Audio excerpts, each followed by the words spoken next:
Fl-aħħar 24 siegħa 6 persuni fiequ mill-COVID-19 bit-total ta' dawk imfejqa issa jitla l-433. Il-professur Charmaine Gawxi, Superintendent tas-Saħħa Pubblika waqt il-bulettin mediku f'jum l-om, ħabbret ukoll li minn 1120 test ħarġu 6 każi ġodda ta' coronavirus f'pajjiżna biex issa total tela għal 496. Bekk il-każi attivi f'pajjiżna jibqgħu 58. Fost il-każi pożittivi li ħarġu fl-aħħar sigħat kien hemm raġel Malti ta' 89 sena li fl-aħħar jiem kellu kuntatt mal-anzjan li tilef ħajtu fl-isptar Kering Grek. Charmaine Gawxi ħabbret ukoll li fost is-6 każi ġodda kien hemm żewġ healthcare workers li jaħdmu fis-sezzjoni tal-ENT fl-isptar Mater Dei. Intant fil-waqt li l-maġġoranza tal-persuni attivi bil-virus f'Malta u Għawdex qed joqogħdu f'residenzi tagħhom, hemm żewġ pazjenti f'Mater Dei, 3 fl-isptar Boffa u 3 fl-isptar St. Thomas.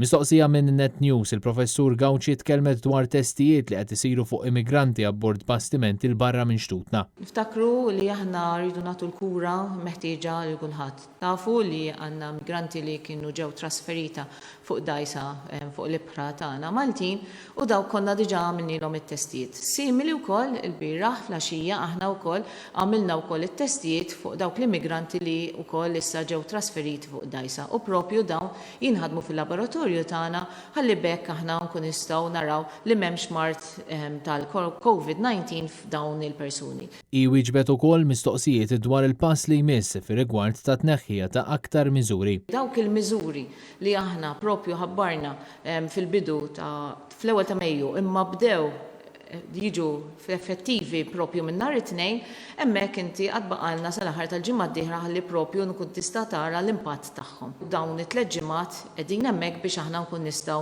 navalwaw is-sitwazzjoni u propju l-impatt tal-miżuri li diġà ħadna. U mbagħad kif is-sitwazzjoni tibqa' stabbli, hemmhekk nkun nistgħu nkomplu nħabbru iktar miżuri. Kien Kutajer, Net News.